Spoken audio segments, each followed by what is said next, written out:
One is the conjunctive or distributive bargaining. The other one is cooperative or integrative bargaining.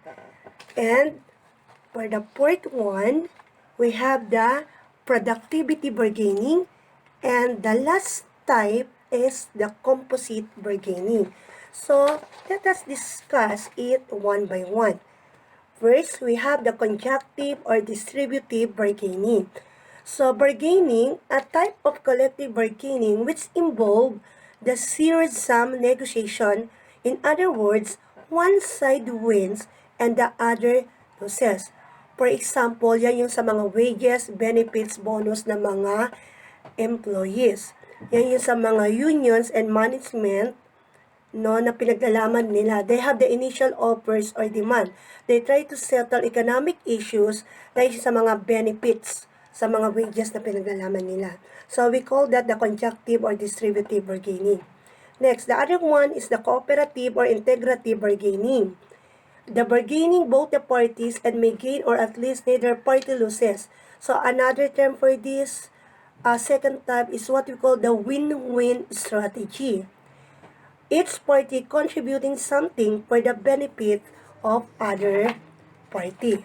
For example, representative of employer and employees side may bargain over the better training programs or a better job evaluation method. Here, both the parties are trying to make more of something.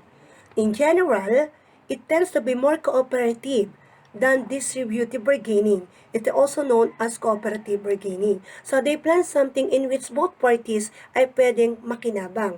Unlike sa first type, which is the distributive bargaining, it is more competitive compared to the other second type. Okay, let's discuss the third one. We have the productivity bargaining. Under this type of collective bargaining, the wages and benefits are negotiated against their productivity. The more they productive, the better wages and benefits that they will get. Parang sa mga teachers, meron tayong tinatawag na PBB or performance-based bonus. Minsan, depende sa performance mo yung binibigay na other benefits sa'yo. So, ganun dun sa pangatlong type of collective bargaining. Yung matatanggap nila na benefits, extra pera or wages, ay depende kung gaano sila ka-productive. Okay, so kinakailangan kumilas. Okay, let us discuss for the last type of collective bargaining, which is the composite bargaining. Workers bargain usually for wages, comparing whether depende sa kanilang work level and employment level. So, may mga ranking na tinatawag. Ito, matatanggap mo because andito ka sa level na to. Okay, that is the last type of collective bargaining. Okay, so let's continue to sum up that different type of collective bargaining. Number one, distributive or the conjunctive. It involves the zero-sum negotiation, or we call this the win-lose strategy. The second one, the cooperative or integrative. Other term for this, we call this the win-win strategy. And the third one, productivity. Wages, benefits are negotiated against their productivity.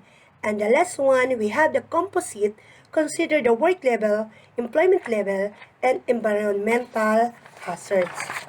Okay, let's continue for the last part of my report, which is the sequential game. We can apply the game show in a bargaining system, but also other part of my report is we can apply this through the sequential game. To understand it, let's try to define what do we mean by sequential game. So, it is a game where one player chooses their action before the others choose theirs. Importantly, the latter players must have some information of the first choice. Otherwise, the difference in time would have no strategic effect. Sequential games hence are governed by the time axis. So, it is a common way of presenting this is the extensive form presentation which uses the game tree. Okay, let's continue. What are these game trees? So, game trees are made up of nodes and branches which are used to present the sequence of moves and the available actions respectively considered to players. So, players when make moves have to consider how other players will react. So it lists the sequence of players' actions and the resulting payoffs. So in a sequential game or competition, in order to describe the competition, they use this what we call the game trees. Okay, to illustrate the method, we start with a compact example. Okay, so I'm going to give an example to understand how do we apply this sequential competition. So a multinational firm, the NNF, is wondering whether to accept a developing country's DC invitation to invest in the development of a copper mine on its soil. Management of NFF is contemplating an agreement in which MNF and DC split the profits from the mine equally. By its estimates, each side's profit is worth about 50 million. Both sides are aware that any agreement, being unenforceable, is not really binding. For instance, after NFF has sunk a large investment in the project, these leaders could decide to break the agreement and expropriate the mine. Given this is desperate economic condition, this is a real possibility. In such case, MNF would suffer a loss of 20 million. The value of the nationalized mine run less efficiently by DC would be 80 million. Finally, each side must look to the other to launch the mineral project. NNF sees no other countries in which to invest, and DC has found no other companies capable of launching the mine. Given this description, we can use the game tree to portray the sequence of actions by NNF and DC. So, we have here the game tree. Okay. So, let's discuss it through this presentation. So, we have here the NMF and the DC. The first move is NMF, whether to invest or do not invest. And the next move is the DC, whether to honor the 50% agreement or to expropriate the mine. Okay, so in this game tree, squares represent the points of decision, while the monetary payoffs are shown through the branch tip of the tree. So, yung payoffs, we can see here some numerical or numbers like the 2080 and the 50-50 agreement. So here both players' payoffs are shown, the MNF first and the DC. Okay, at the initial move, should MNF invest or do not invest? So their decision will rely to the subsequent moves of the developing countries. So remember, classmates, that when it comes in sequential competition, the manager must think ahead. So their action depends on the anticipating the subsequent action of the other players, which is the developing countries. So through the use of this game tree, nakikita na nila ano ba ang maaaring maging action o gawin ng another participant. It will help them to decide kung ang multinational firm ba ay mag-i-invest ba sila o hindi sila mag-i-invest. Now, in the game 3, okay, nakikita nila na maaaring gawin ng developing country.